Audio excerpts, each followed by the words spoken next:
Oi, eu sou o Paulo Eliandro e eu vou falar um pouco para vocês sobre nitrosaminas e o que está acontecendo atualmente no Brasil. Dia 2 de fevereiro aconteceu uma reunião onde a Anvisa apresentou a versão final da minuta da CP 1050 referente ao controle de nitrosaminas e medicamentos. Bom, e o que aconteceu nessa reunião?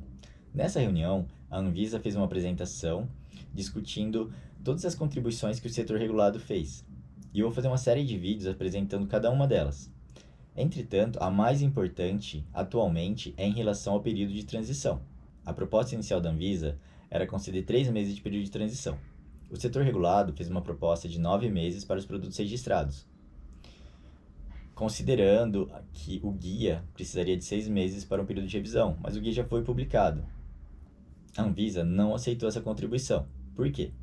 Porque os prazos concedidos pela norma, pela proposta de RDC, eles já são maiores que os outros países, que as outras regiões do mundo. Então, por exemplo, nos Estados Unidos, o prazo para conclusão de todas as 3 etapas é 3 anos. E aí, em comparação com a normativa do Brasil, a primeira parte de conclusão seria 9 meses mais 36 meses. E assim, adicionando, chegando até 36 meses para produto de baixo risco, mais 36 meses para fazer toda a adequação, os testes confirmatórios e as medidas pós-registro, se necessário.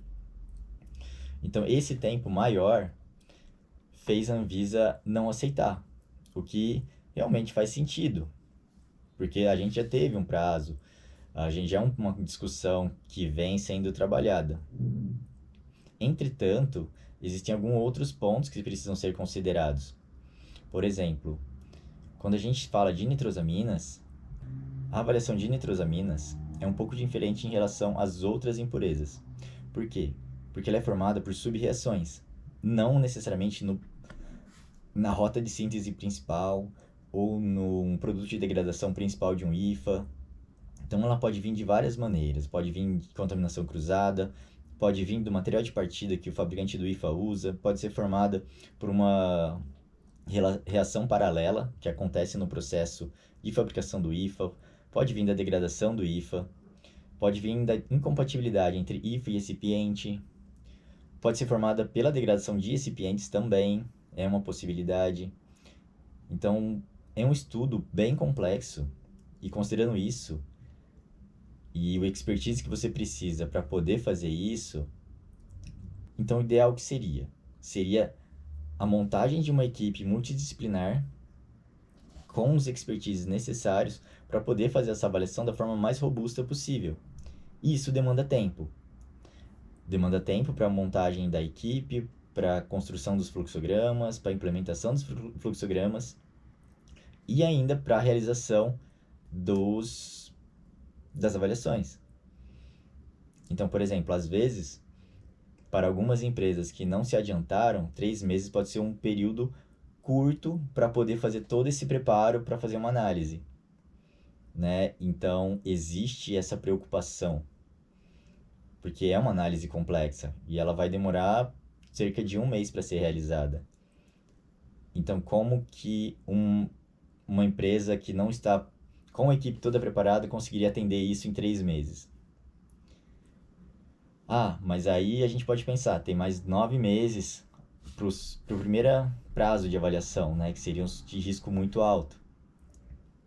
Mas se a gente pensar, esses 9 meses, uma empresa consegue até atender, dependendo do nível e do tamanho do portfólio da empresa.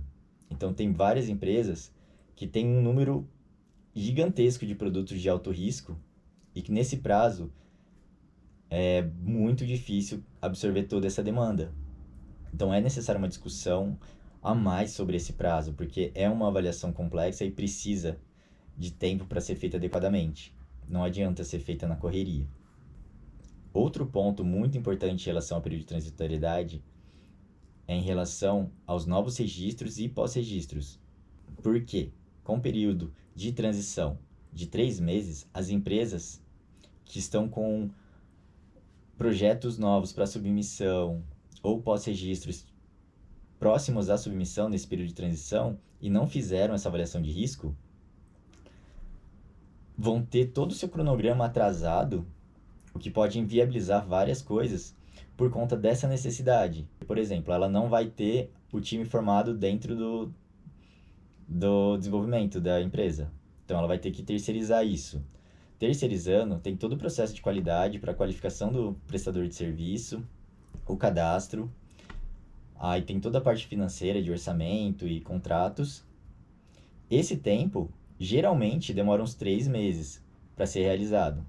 Após todos os trâmites de qualidade, entra a parte da avaliação propriamente dita. E o que precisa? A gente precisa de dados. Quando a gente trabalha com a obtenção desses dados, não é uma coisa imediata, apesar de já estar acontecendo ao redor do mundo. Então, em muitos casos, a gente demora de uma semana até um mês para ter uma resposta factível que a gente precisa. Então, o tempo, que seria esse período de transitoriedade, já fica muito curto, mais o tempo para a elaboração da análise de risco. Então, seria mais adequado a gente conseguir ter um período de transitoriedade maior, pelo menos, para pós-registro e registro de novos, com comprometimento de atender isso em exigência ou fazer um aditamento posterior, alguma coisa nesse sentido. Mas é isso daí. Então, esse foi um dos pontos principais que eu acho que afeta todas as empresas, que é o período de transitoriedade. Então, a gente tem que ficar muito esperto em relação a esses 3 meses. Considerando que tanto a Anvisa e o setor regulado apresentam suas justificativas, a gente tem que entender que ambos buscam a mesma coisa, a segurança para o paciente. Então, fica o pensamento, como que a gente pode adequar todo esse cenário para poder fazer o melhor para o paciente, para garantir que não existe risco e não comprometer a saúde do paciente, seja pela exposição a uma nitrosamina, dependendo do caso, quanto pela falta do medicamento que pode ser inviabilizado dependendo dos prazos. Bom, era isso que eu queria apresentar para vocês e muito obrigado pela atenção e fique ligado nos próximos vídeos. Obrigado.